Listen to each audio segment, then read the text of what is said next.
Hello everyone, welcome to our channel Full Facts Law and I am Anuj Kumar Singh. So in this particular video we will discuss about certain current events which has taken place domestically as well as internationally. So 5 to 6 points will be covered and you could able to easily connect with those topics with the society and how our country is going to affect by virtue of these bills, acts, trade, etc., which has been taken place. So the first point which I want to discuss is about the monsoon session which is going on in the parliament, and there are certain bills which have been passed by the parliament. So on those particular bills we will discuss in a brief manner. So the first bill which has been passed was the Foreign Contribution Regulation Act. It is basically an amendment bill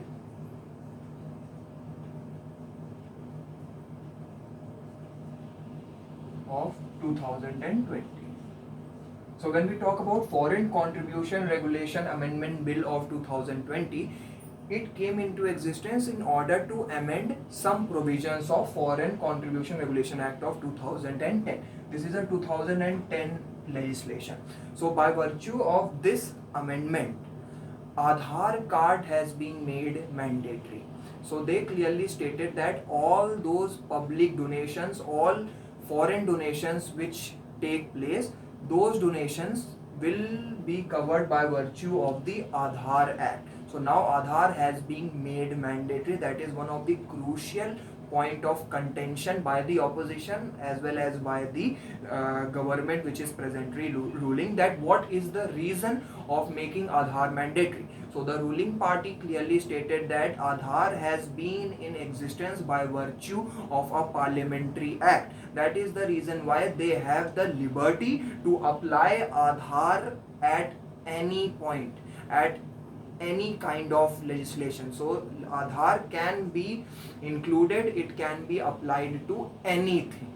So any public document, any public contribution, any foreign contribution on that particular thing, Aadhaar can be made applicable. What is the reason of making Aadhaar card mandatory? For the purpose of transparency, so that the government should know exactly from where the donations are coming.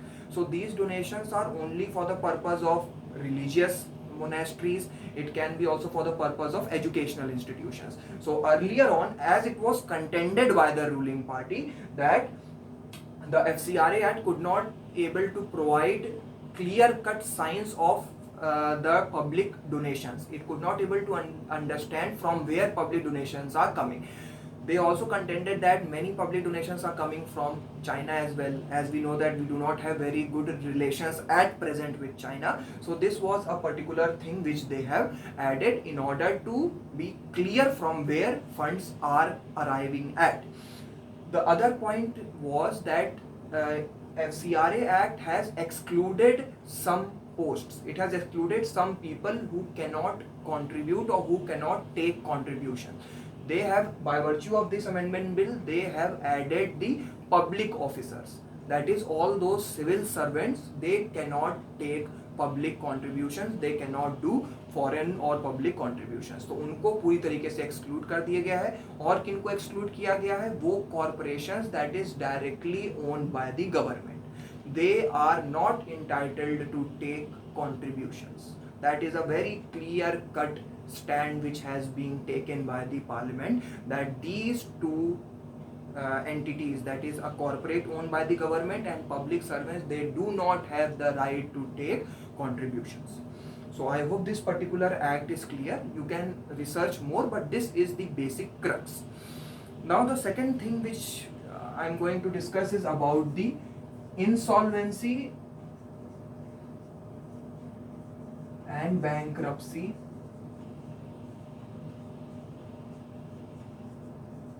Amendment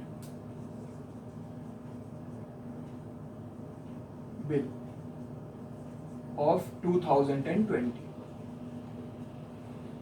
Insolvency and Bankruptcy Code, as we all know, is for the purpose of avoiding the insolvency proceedings, and it is also for the purpose of doing the restructure of a particular company and to declare a particular company insolvent, and how the process will be for the purpose of insolvent company. So all these things are covered by virtue of Insolvency and Bankruptcy Code. Now, what this amendment states, it states that if a particular company is in existence and it has been insolvent, then in that case the insolvency proceedings cannot start for the next 6 months.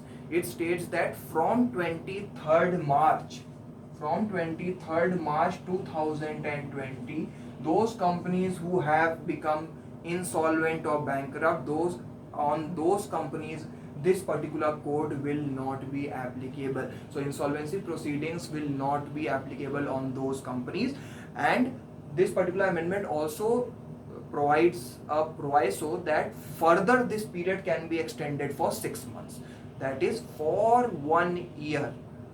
Insolvency and Bankruptcy Code will be inapplicable on those companies which have been bankrupt.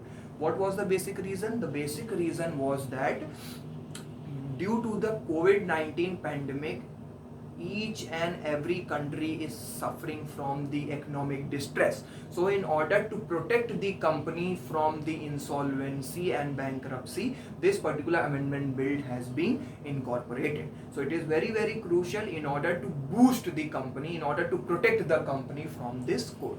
So from 23rd March 2020 till 6 months, and further 6 months can also be extended. So for these periods, this code will not be applicable on those companies. I hope these two particular acts are clear. They are very, very crucial. Now, the agricultural जो amendment हुआ है, that we will discuss in detail in the next video, because there are certain crucial provisions which have to be discussed, and we are still researching on that in a very deep way. So it is taking time. Meanwhile, you can go through other articles as well, and we will present the agriculture bills in a very detailed manner in the next video. Now, the other point of contention is relating to the Delhi High Court judgment stating that if a particular child is in the custody of the single mother, that is, the mother has been divorced and the mother was of a backward class and the father was of a forward class, then in this case, what will be the caste of that particular child? So the mother stated that the child should be of the backward class, that particular child should be given each and every facility of the backwardness. The reason, because the mother has basically uplifted that particular child, and the principles of the mother should be applicable on her, on the child. But the court stated that in order to determine the caste of a particular child, there are certain other factors which is taken into account, that on what basis the child has been uplifted, on what circumstances the child has been brought up, what were the situations at that time, whether that particular child was under distress, under severe trauma while this particular upbringing had happened. So in this particular case, it is stated that this forward class and backward class is not a sole aim to determine the caste of a particular child. It depends upon the condition where the particular child has been brought up. So this is a very big judgment which has been upheld by the court, stating that the character of the child is crucial, the caste of the child is very, very important, but his conditions, under what circumstances he has been living, these things should be taken into account very, very clearly. In this point, it was stated that the child has used the name of his father, and as his father was of a forward class, so the child can also be considered to be the caste of the forward class. So that is the reason why court has clearly stated about the circumstances which should be taken into account. It is a very crucial judgment relating to the caste, so you can go through it. The other point which is very, very crucial was the Supreme Court injuncting the Bindas Bowl program which was featured by the Sudarshan TV. Now, there are a lot of debate going on whether it was right, whether the Supreme Court, whether the Honorable Supreme Court did the right thing of injuncting that particular show. So we will discuss that, but the most important thing is relating to the fact. Now the fact was that this particular channel has presented a particular community in such a way that it was vilifying, it was humiliating for a particular community. So this particular case is only with respect to the humiliation, distress of a particular community in front of the society. So the question was whether the channel which has uploaded the episodes, whether those episodes are hate speeches or not, whether those episodes fall within the purview of hate speeches or not. This is the particular issue which the court will address.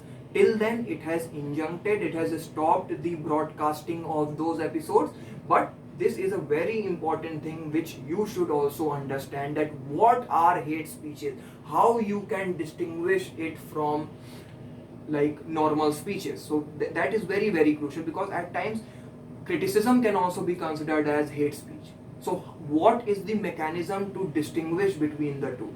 That will be determined by the court, and you should also give it a thought that what speeches will be considered as hate speech and what speeches will be considered as normal speeches.